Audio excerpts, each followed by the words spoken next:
There we go. Okay. Wonderful. Okay, great. So we are live. Let me just get organized here. I got it. And I just want to, we're waiting for one more guest, but I know he's on his way. So we're going to go ahead and get started. Want to say good evening to everyone. I'm Odette Ramos. I am your city councilwoman for the 14th district, Baltimore City.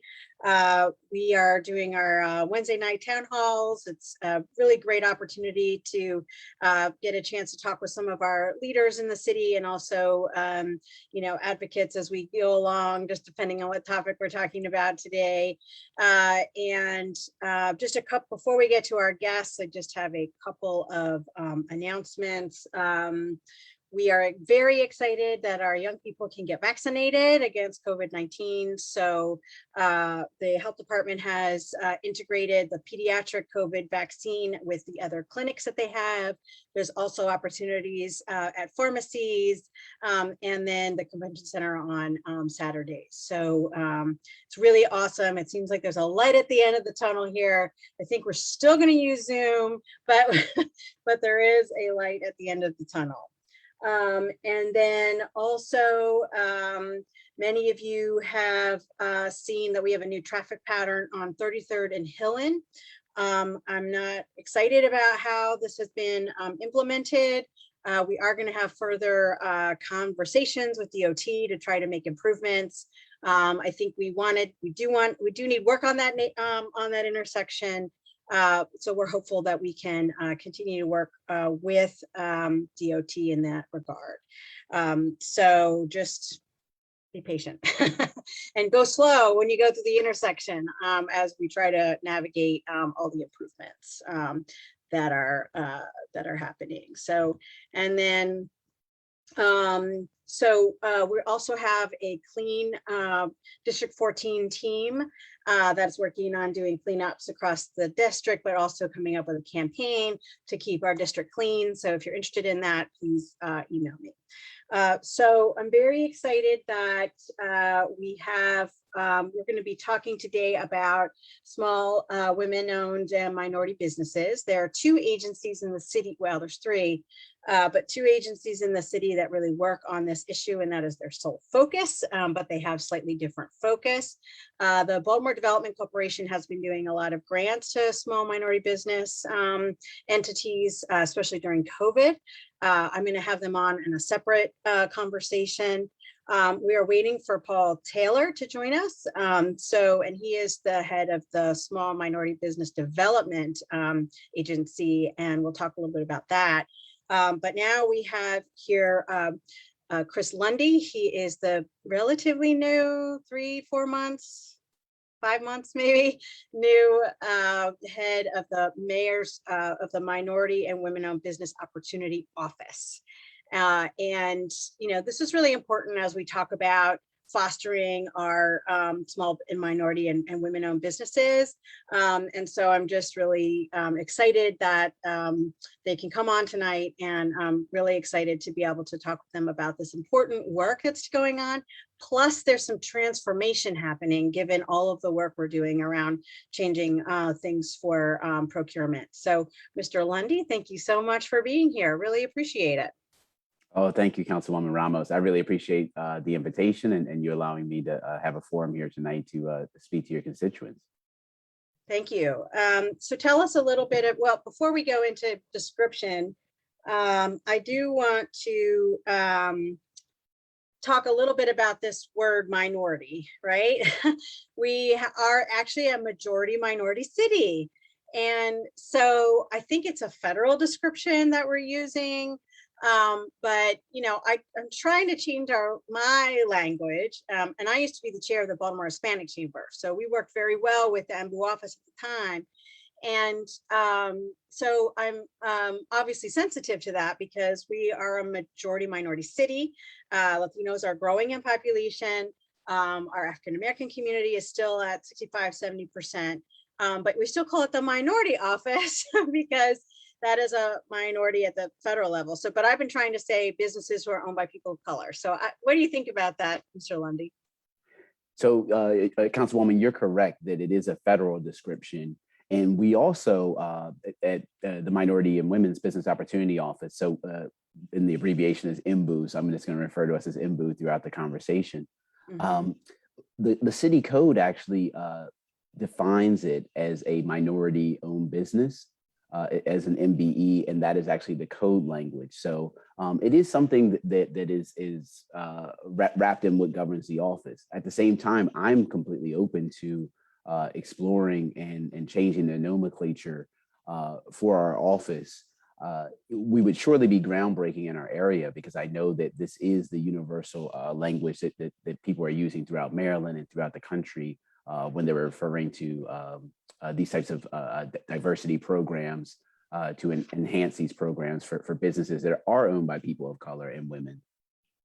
So it's a distinction at the federal level, but we have it in our code to call your office the minority business. Oh, well, we can change that. Yes, we can. There's a Got few it. things that I've Okay. found, yeah, but that is one. And additionally, another definition that I'll just say is the definition of an MBE or WB includes it must be a for-profit business, Ah, and that actually excludes all of the nonprofit community, regardless if they meet the certification standards. So originally, when I was confronted with this issue, I thought nonprofits could be certified. And it wasn't until I went back to the definitions that I realized that it's actually prohibited by the context of how they define such businesses.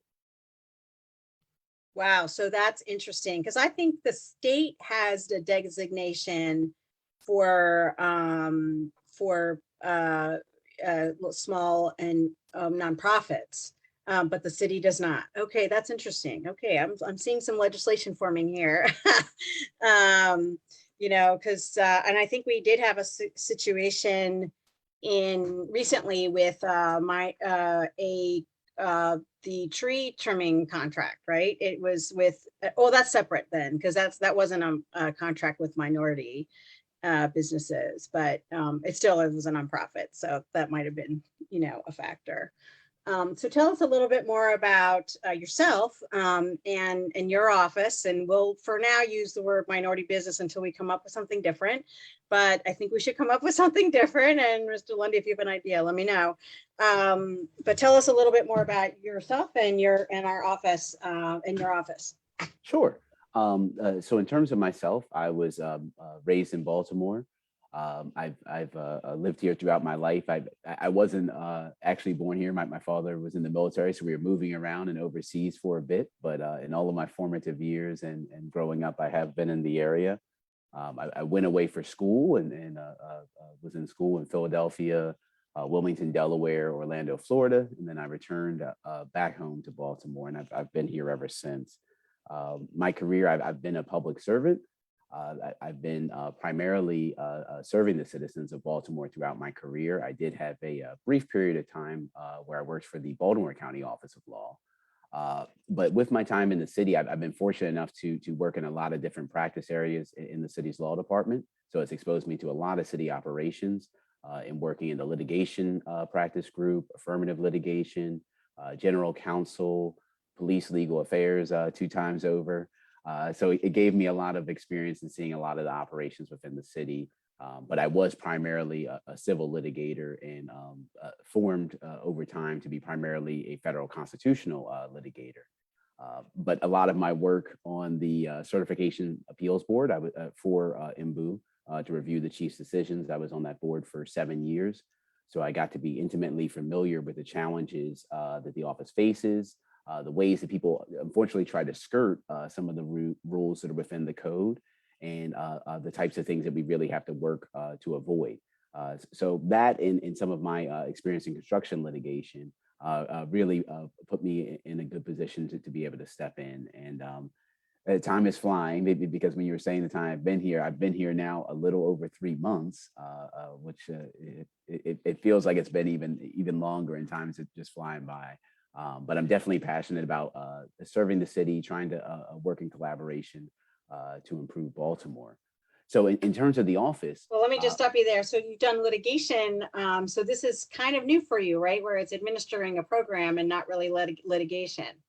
for sure, administering this program is definitely a different activity than what used to be my day to day, with a lot of court appearances and writing and oral arguments. But my overall experience with interacting with people, negotiating, resolving disputes, and really just having the ability to advocate is really serving me well in my time thus far in the position. And additionally, I have that benefit of I neglect to say how long I've worked for the city, but I've worked for the city for you know I guess almost a decade, a little shy, but over 9 years. So I have a lot of connections within the city, and that's made it even easier to transition into this position and have a lot of familiar faces that I'm able to just collaborate with in different ways. Well, the other thing you said that you did some contracts litigation, so that gave you actually a good advantage too of what to avoid so that the city doesn't get sued, right? For sure. A lot of, unfortunately, a lot of contract disputes and contract litigation do come down to either the project management or the drafting of the contract itself. Mm. Because a lot of things break down either by the actual language that structured the relationship or the deterioration of the relationship and the performance over time. So, and it's the same way in litigations. You always have to really be focused on the personalities and the feelings and try to resolve issues as a whole and not just say, I win, I lost. And that's the way I came to look at litigation on behalf of the city, is that we're looking for the best result, which if that means that I settle a case and pay a lot of money to a citizen that's been wronged by the city, that's the best result under the circumstances. And if legally the city wasn't responsible and my motion gets granted, that would be the best result as well. So I'm always just trying to find the best and most efficient and cost-effective way for us to get good results.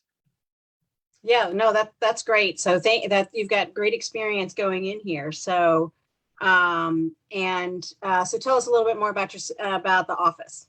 Sure. So the office is governed by the Baltimore City Code, specifically Article 5, Subtitle 28. And this is the code that has all of the IMBU provisions and has the definitions we were alluding to before of minority and women-owned businesses. The code is applicable to all city contracts or any form of city funding. So so of course, obviously our normal procurements that we do within the city for services or goods, construction projects, whatever, what have you. And it's also applicable to private projects that receive funding from the city. So large projects you may be familiar with, like Port Covington. They're all things that still are subject to the participation goals. So in terms of goals, we have annual aspirational goals for participation on contracts of 27% for MBE, minority-owned businesses, and 10% for women-owned businesses, WBEs. And those are the aspirational goals. They're not placed at that rate on every contract. What my office does is we actually do a contract by contract analysis, looking at the budget to determine, is there any work and these are all factors that come from the code as well. Is there work that can be segmented for these MBEs or WBEs? We look at past performance on city contracts, the availability of MBEs and WBEs to do the work, what sort of effect that may have on the overall business community, and any other extenuating circumstances that go into that particular scope and contract to set the goals. But it's primarily based on, of course, that availability and capacity of those businesses to work on the contract. And these are subcontracting opportunities that we're speaking of in terms of the goals. So, but we don't have it segmented out like 20% African American, 10% Hispanic. We don't have it that way. It's just minority and women. So that's the baseline with minority and women. And then we do have the ability to set sub goals. It's funny that you bring that up. I was just discussing this with my deputy earlier of how we really need to work to put sub goals on. What we have to do that, though, is we've got to do some additional market research within the current database to say what the availability of African American, Hispanic American, Asian American businesses are to be able to set those sub goals accurately. So you're doing it by those who've already bid as opposed to trying to suss it out. We're in the middle of a disparity study right now to reset the goals. So you wouldn't use the data from the disparity study for the sub goals? So, so right now, because the disparity study is ongoing, I don't have any data yet to rely on. But what Okay. we would be taking is our certified directory database and looking at per those demographics, how many businesses we have for the codes that are required on that contract. So if it was like a paving contract involving concrete, we would look at how many of those African American firms, for example, exist in that sector for that service code. And once we determine that, then we could say, based on the availability, what a sub goal should be. But the code mandates that this only occur on contracts that are in excess of $1 million. Okay. So these are larger contracts that we would have to place these sub goals on. But it's something that I'm really looking into, because I think it's important, because we want to make sure we're balancing out the types of participation that we get. We see in certain sectors, there's certain members of the MBE community that are utilized more so on certain types of contracts or certain types of work. We want to, but yet we may have certified firms in those areas. And we want to make sure all of those firms and businesses are getting the opportunity to be on contracts. And if we set those sub goals, it causes people to have to look in that direction to get the participation. Right, right. And so just given my experience with the Baltimore Hispanic Chamber, this is like many years ago,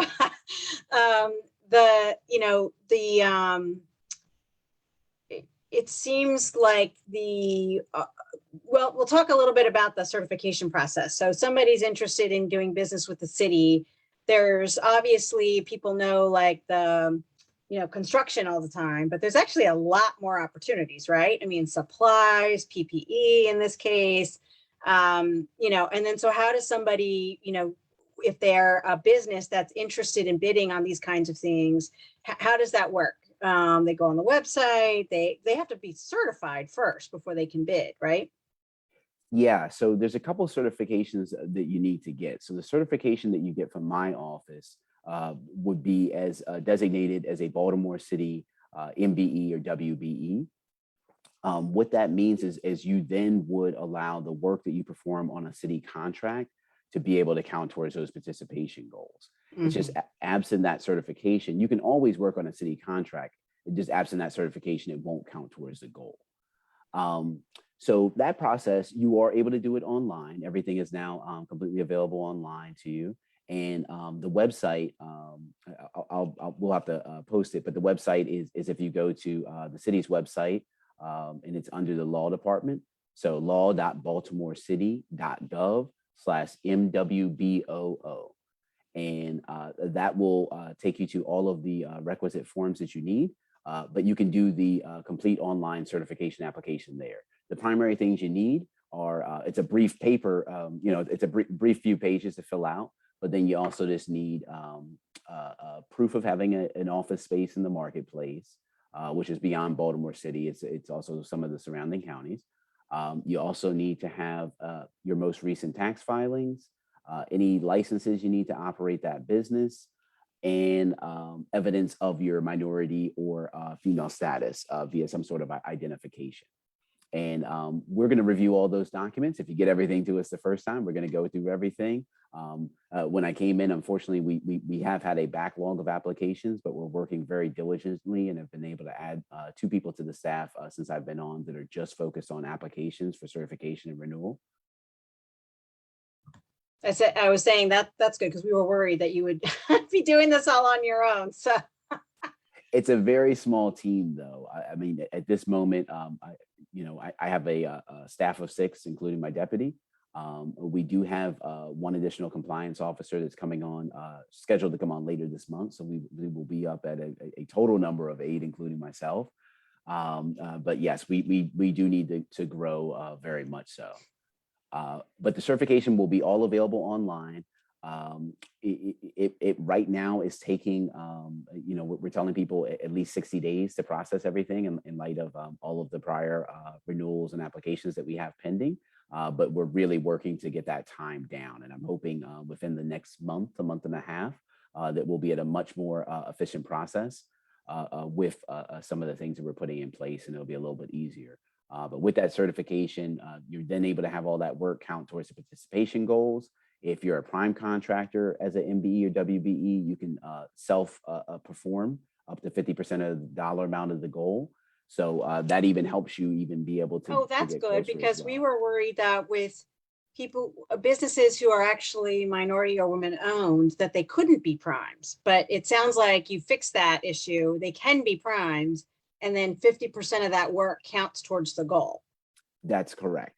Okay. Yeah, or up to. I mean, Up they could to. also subcontract out more. You know, they don't have to self-perform. They can subcontract out all of their. Sure, and that would still count. Okay, that's Yeah. good.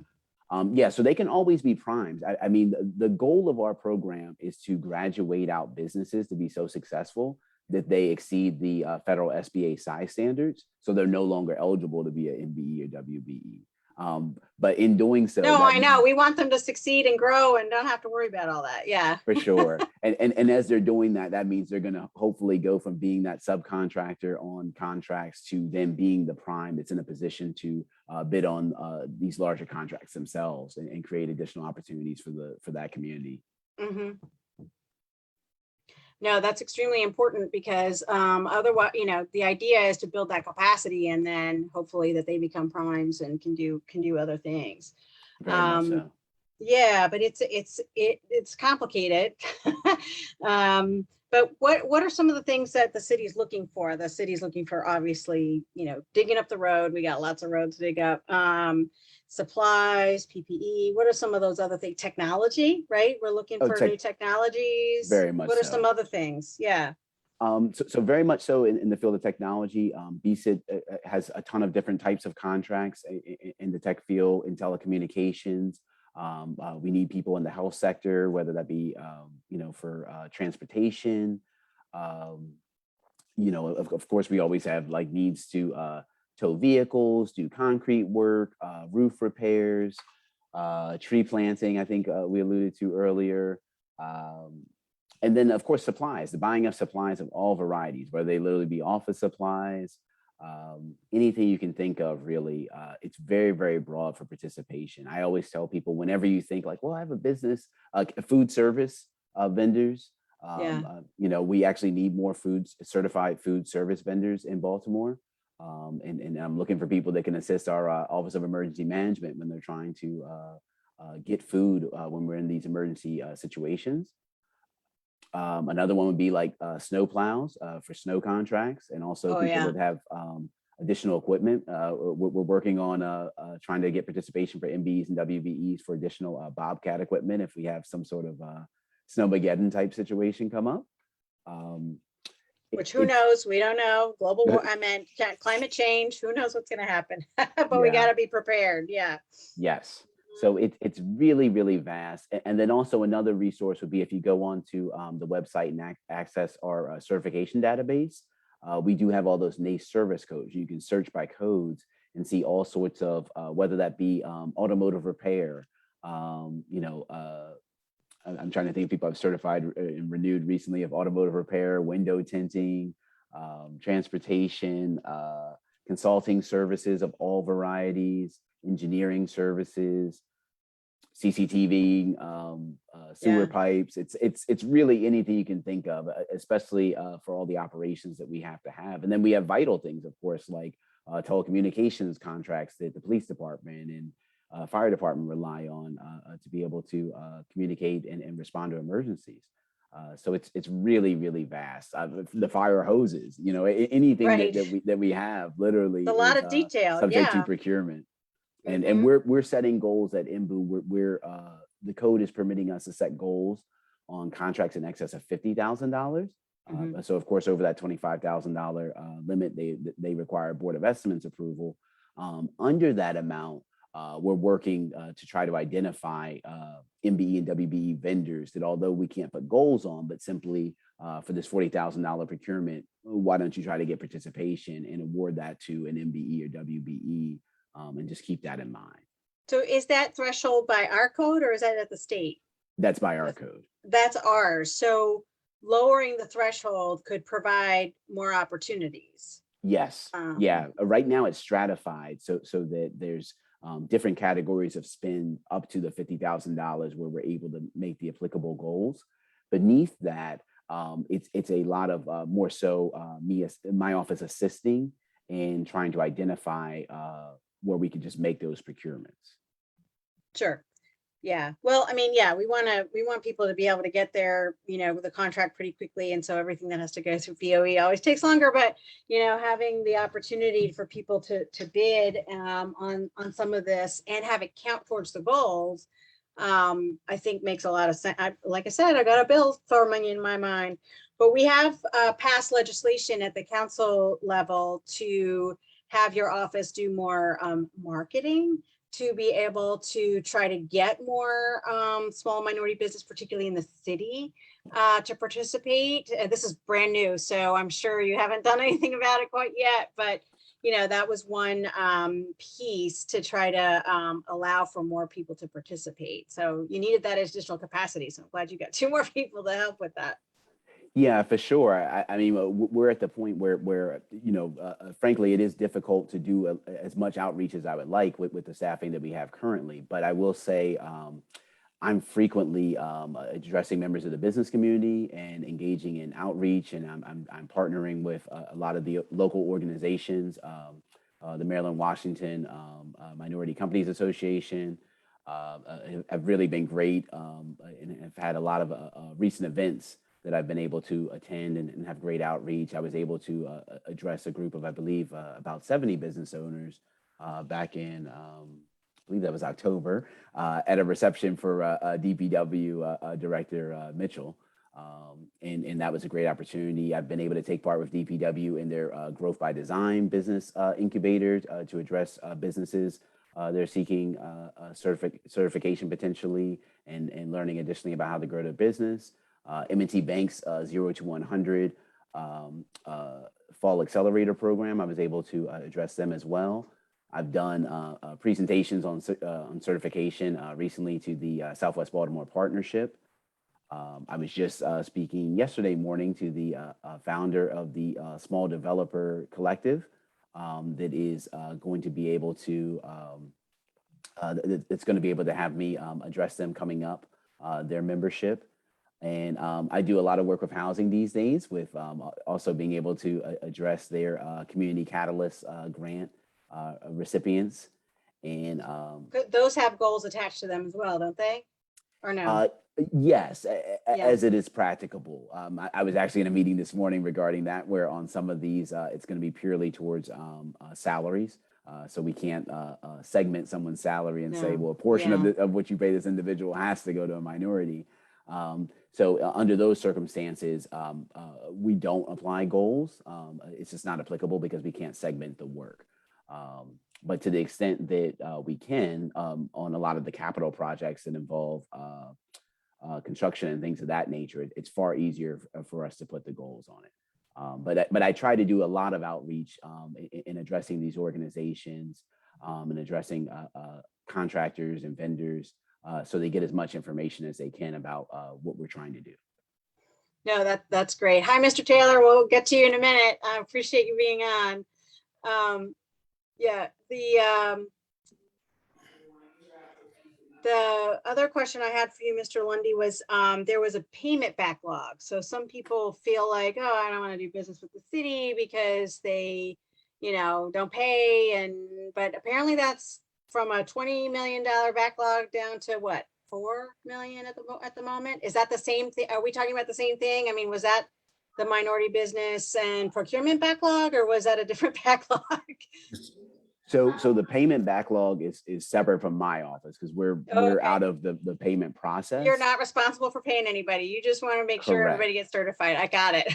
That's correct. Okay. But my office, does try to assist and intervene on behalf of MBEs and WBs when they're having payment issues. I do know that the backlog of agency side payments that the city's responsible for has really decreased. I know that's something that City Administrator Shorter has made a priority and put further accountability into the agencies to cause that to be something that has gone down. But I coordinate and collaborate with the agencies whenever I hear about any of those situations. to make sure that we're getting people paid. The code does mandate that the prime contractor, once they're paid by the city, pays any MBE or WBE subcontractor within 7 days. The issue is like I specifically said, once the city pays the contractor. So if the city is the holdup, that's where we kind of get into that limbo where there's not a mechanism for me to force the prime to make a payment to the subcontractor. Right, but you do enforcement. Like once the person is, Yes. the contractor is paid, the subs can complain to you if they weren't paid. Very much so. Yes. Once there's been that payment, they can definitely reach out. I know sometimes a big issue I'm encountering is that there's not adequate communication between the prime and the subcontractor. So the subcontractor is unaware if the prime has in fact been paid, and sometimes they're in a vulnerable situation. Yeah. Because the prime can just simply say, "Well, I haven't been paid by the city," and it's onerous at times for the subcontractor to be able to verify whether that's true or not. I will say in the new diversity compliance software that IMBU is working to implement, we're still going through that process right now. One of the things that's going to be in there is showing the city confirming payment to the prime contractor, the prime confirming that payment, and then the prime having to confirm that they made the payment to the subcontractor. Oh, that's great. Technology is wonderful. So it is. Because all of that will be on display within the program. It'll also give us the up to the minute payments. So we'll be able to much easily be able to do contract monitoring over the course of time to see if there is an issue with the performance. Like if we know a goal is 15% and the payments are adding up after a quarter or 6 months and it's at like 2% or 3%, you can start to say, hey, we're giving the work to the prime contractor. Why are they not giving work to their sub and paying them for them? Oh, that's great. I mean, that was such a big deal. When I was chair of the Hispanic Chamber, people would say, oh, I haven't been paid. And so, it sounds, just from talking with various other agencies about various other things that I talk with them about, the upgrades to the technology seems to have been a priority for this administration, which I really think is a good thing, because otherwise, how can what you just described was probably 3 people's jobs, going out to check the job site, we want to produce jobs, but at the same time, we want efficiency, right? So in this particular case, we want to have the system efficient so everybody gets paid properly, and you can see it all in one place. So that's great. Yeah, efficiency is the key. We're still in I guess in the fourth quarter, if we want to use football terms, in our planning and implementation. We're still trying to make sure we're going to get it right so that it best serves the needs of IMBU, but also the city as a whole, because we want to have all of the city contracts within this program so that we can do the full monitoring.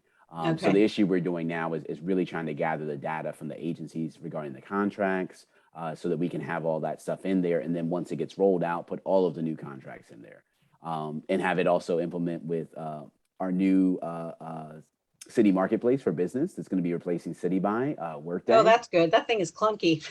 It's a lot going on with Workday, a lot of meetings and a lot of discussion. But when that goes live, it will integrate into B2G, and that's when we'll get all the payment data from Workday. Oh, great.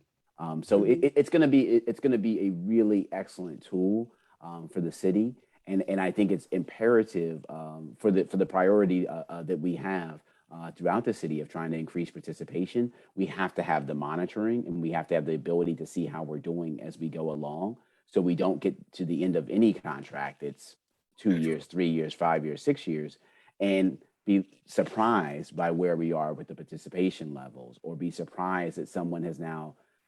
And the thing we have to keep in mind, participation levels, is that's dollars that business was counting on, that was contractually obligated to go to them. They did the work, yes. They are now potentially without. Well, sometimes in the situations where they don't get the work, they haven't done. Doesn't give the work to the sub, then they're without those dollars. Oh, yeah.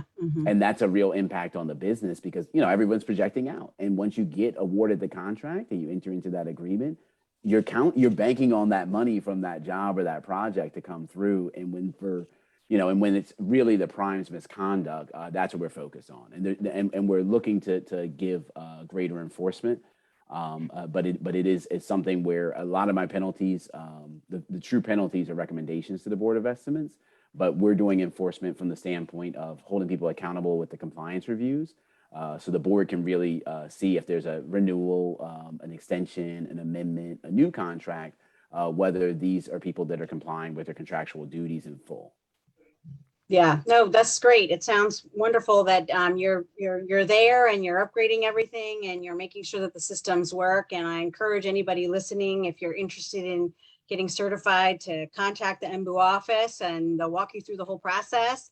I think it's going to be so much better working with the city these days. So I'm excited. So thank you, Mr. Lundy, for all of your work. Hi, Mr. Taylor. How are you? Thank you so much. I'm good. How are you?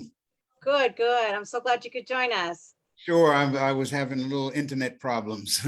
Oh, I'm sorry. Yeah, You know, yeah. the good thing about the internet and Zoom is that we can communicate, and the bad thing is that sometimes it doesn't work. acts up. So sorry about that.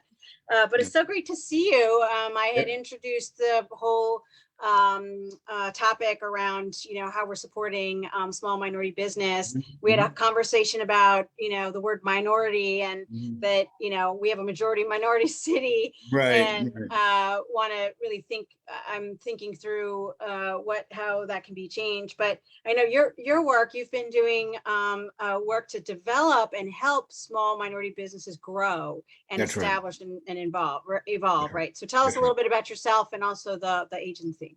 Sure. Paul Taylor, I'm the director for the Mayor's Office of Small and Minority Business.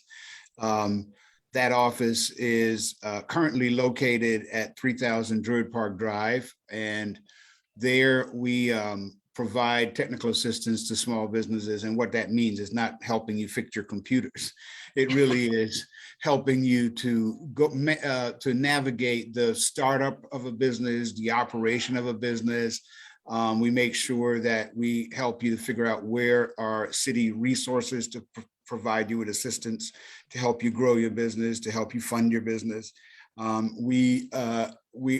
was so happy to hear Chief Lundy talking about the compliance program, because over the years, one of the things that we've had to do, and we've been an ombudsman for making sure that people get paid. And people call us and they haven't been paid, and we were doing what it sounds like the program is going to be doing, where we were going back and looking at the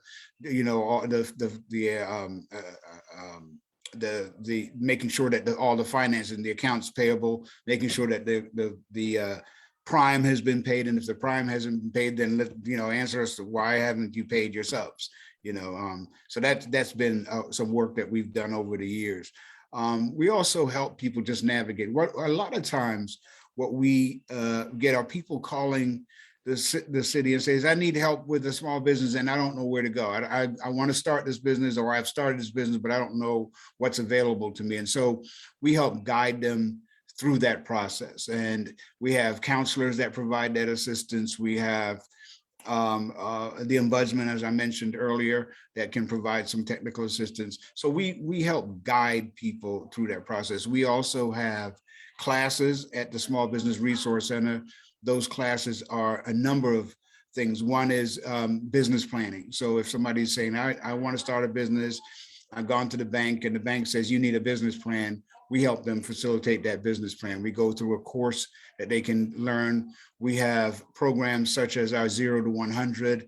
We have an accelerator program that helps people. There may be some people who are interested in being part of a cohort, but can't necessarily qualify to get into Goldman Sachs, or we have another program called the ICCC, and they made that's initiative for capital. Those programs require, they require that you're up in business for 2 or 3 years. You have $400,000 in revenue at least.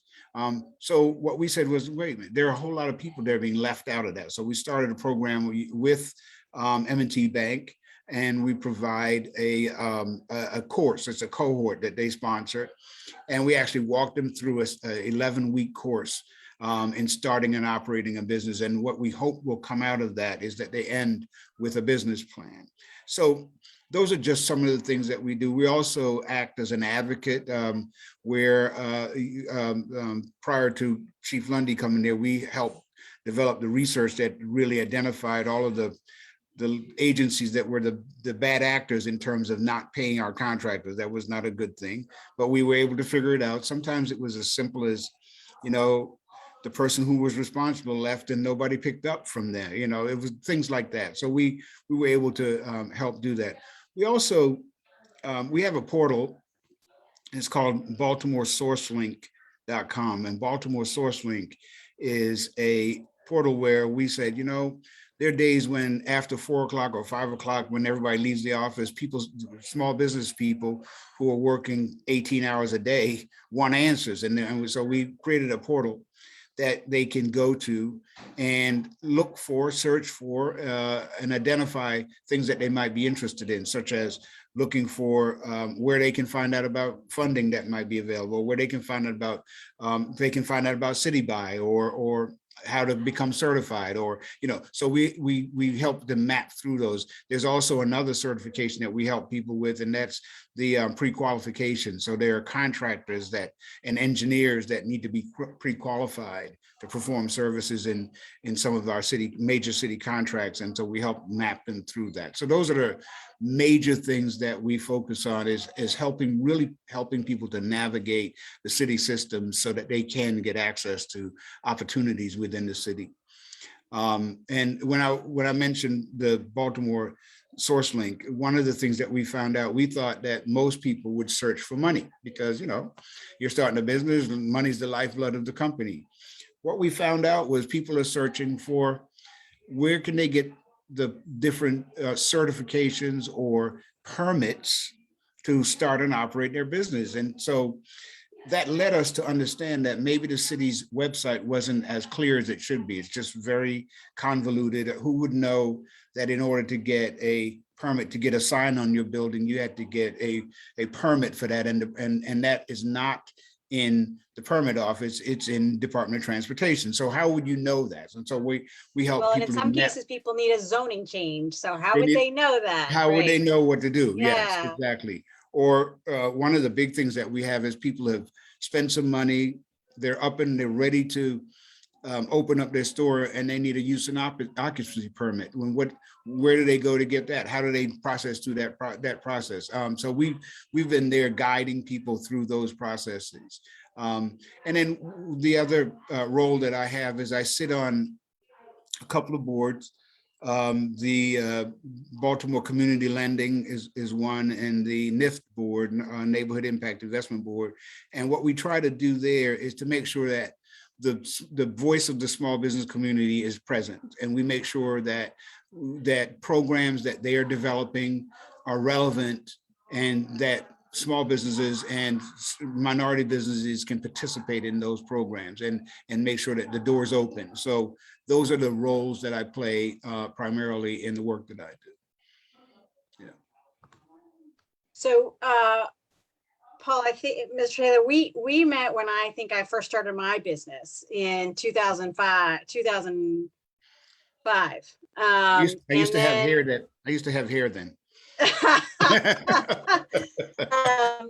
And then, because I was doing a consulting business at the time, right. And, helping through sort of try to get clients and that kind of thing. And I think a couple of years after that, I actually certified with the city. Yeah.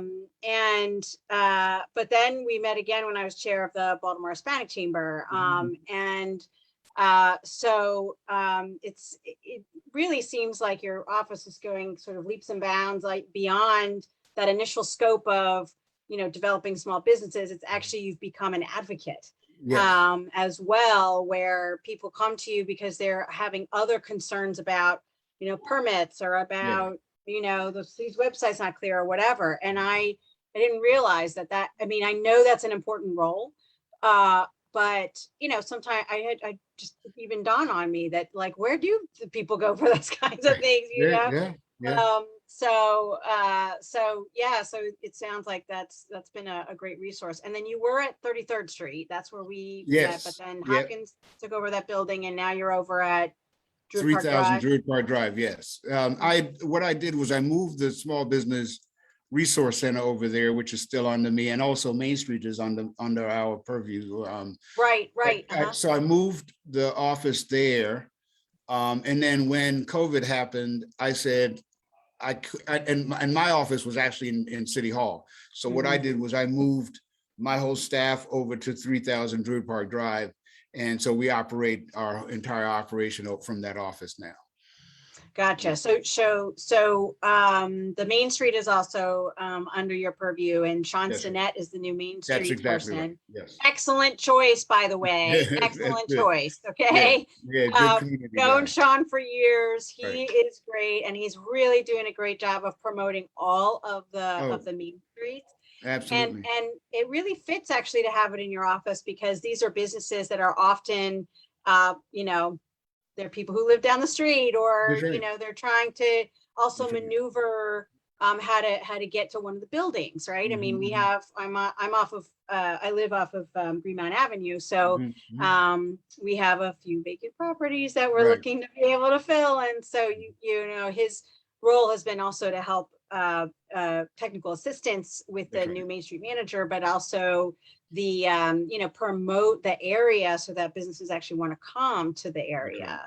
And Green Mountain Avenue is about to be just amazing with Red Emma's here, and many other things. Urban Reads has really helped to promote the area. So we've got all of that, and so I'm just thrilled with Sean. I think he's great. Yeah, no, that's great. And, and one of the important things, and strategically, so I also sit on BDC's board. And so what that gives me the opportunity to see is where there are development opportunities going on, and how can we make sure that there's a strategic link between that work that BDC is doing, the small business community, and making sure that there's a voice for small business in those projects.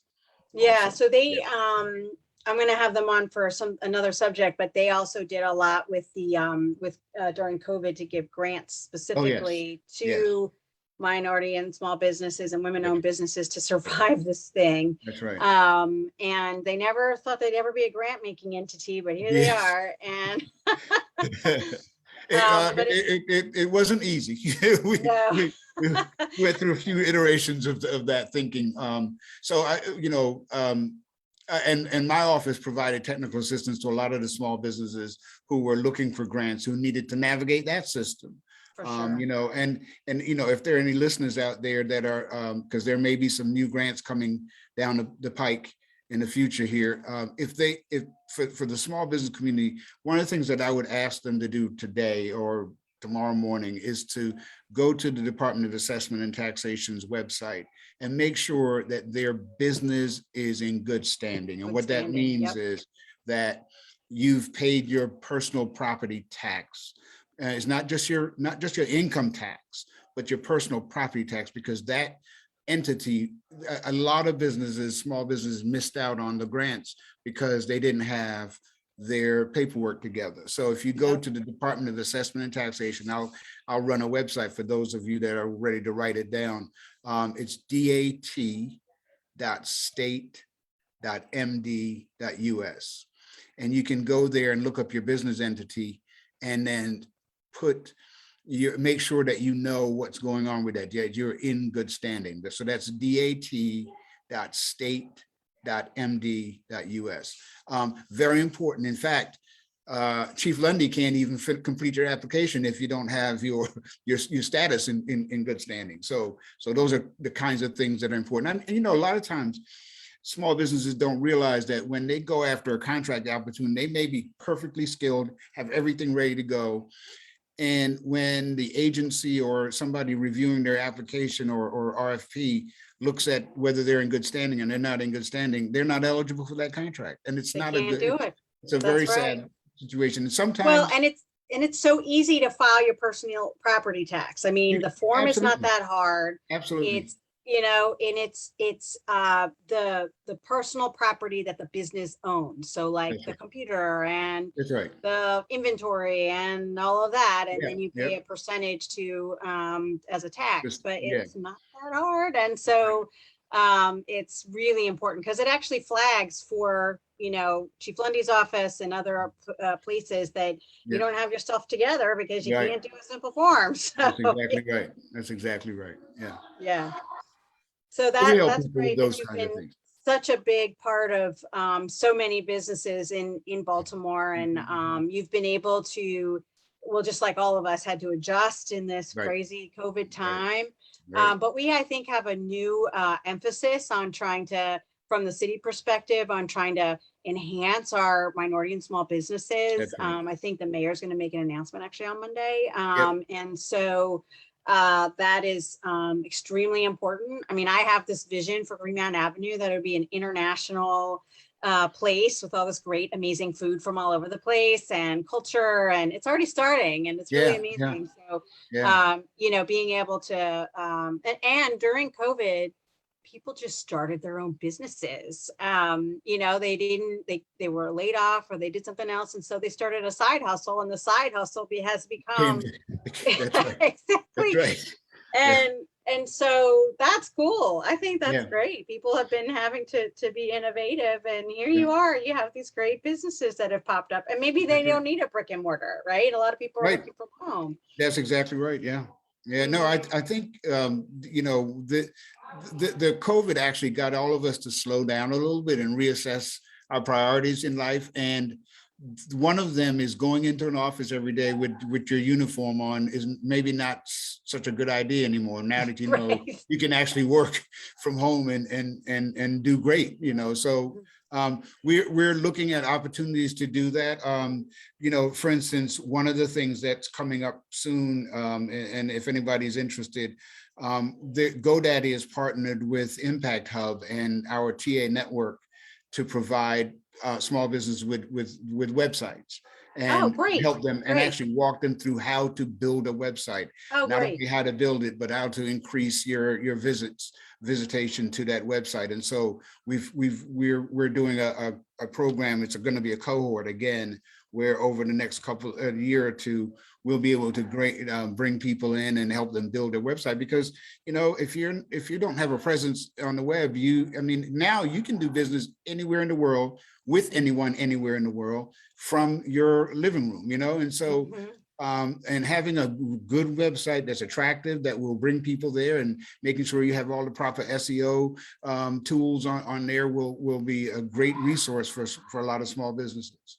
Yeah. Yeah. Oh, yeah. The everything, carry out, everything, That's reserve, right. make all the appointments, everything's online now. And That's right. so you're sort of behind the times if you're a business and doesn't have a website, That's right? right. And That's right. so, And yeah, then a website where you can actually do transactions, right? right. Because nowadays PayPal and Square and all of those tools, you can actually do transactions without having to, meet me here and I'll swipe your card. No, you can do it right online, So yeah. Well, right, exactly. And we last year, many of my colleagues did a thing to sort of expand small business during and enhance and promote small business during the holidays, because we already knew Amazon was winning. We didn't want Amazon to win. We wanted so we Small started business. a Be More Local, Buy More Local campaign. So we started this website where we have all these businesses in the 14th district. But then there were some of them that didn't have websites. Right. How is this even possible? That's right.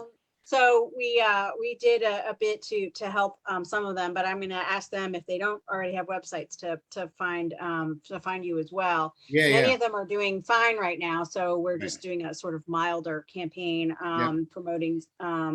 But it was super interesting. It's like, how can you? No, it's yeah. I mean, a lot of times, unfortunately, it's fortunate and it's unfortunate, but there's a lot of small businesses who just have their head down. They're just grinding and they're just pushing That's right. along, and Yep. they haven't had the time to just.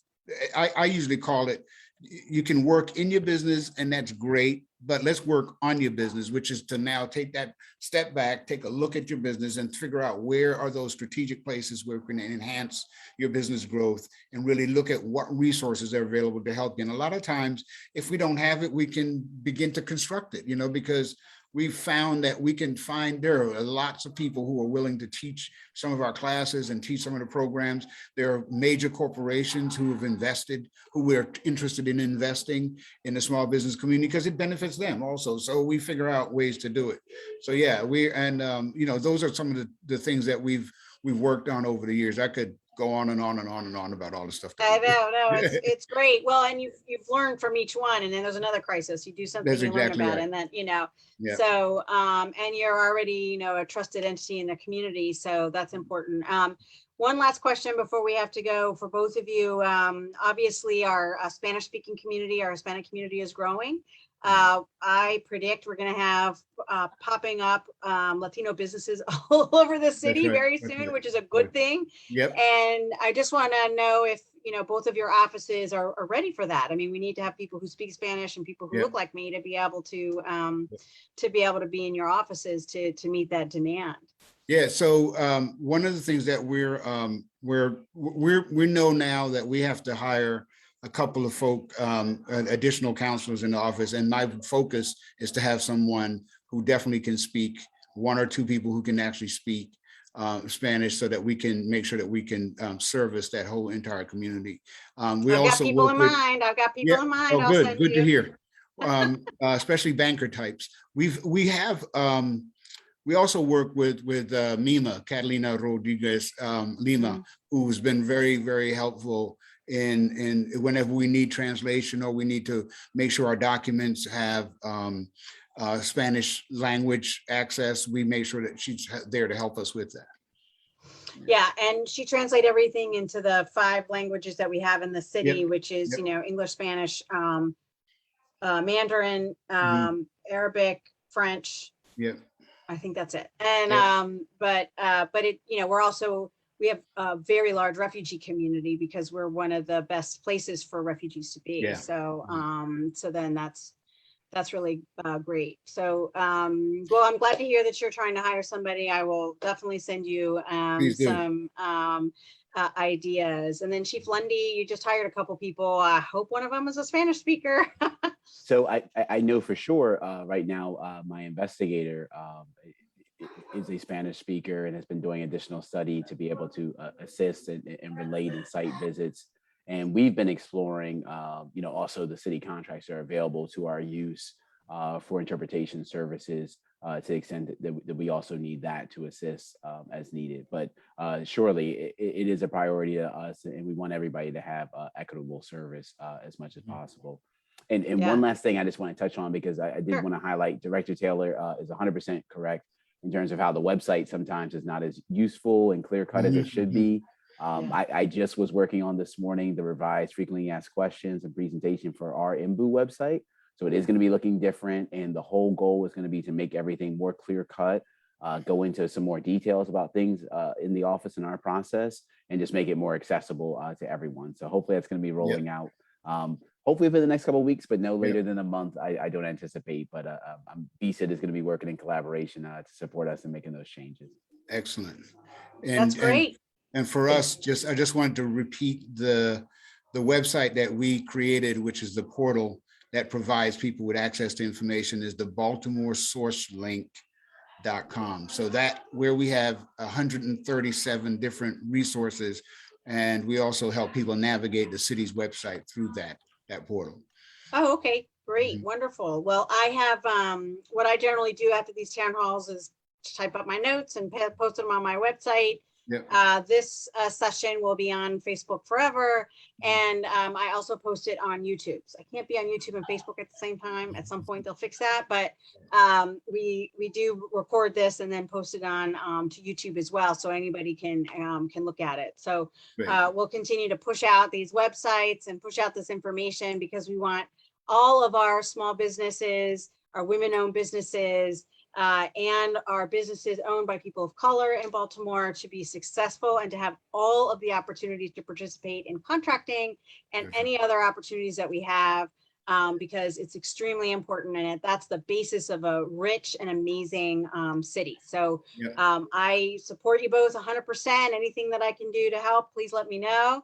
All right. We have a lot still of work to do together, and I really appreciate it. For everybody listening on Facebook and also on the Zoom, thanks for joining us this evening. This was a really great conversation to get a little bit in the weeds about, these various agencies that are doing really important work.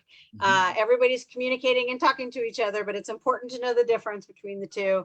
And then next week, I do have a town hall about our small business community in the district. We'll hear from small businesses about how they're doing and getting ready for Small Business Saturday, which is 2 Saturdays after that. 27th, yeah. Yeah, the 27th. I won't have a town hall obviously on Wednesday night because nobody's going to listen. So Wednesday, the following week. But next week we will have our small businesses together, and I'm looking forward to it. So thank you both for being here. Really appreciate your time late in the evening, and look forward to continuing to work with you, and everybody else. We'll see you soon. Thank you. All right. Take All care right. Thank you now. so much. All right. I Take appreciate both care. of your partnership. All right. Have a good night. Good Take night. care now.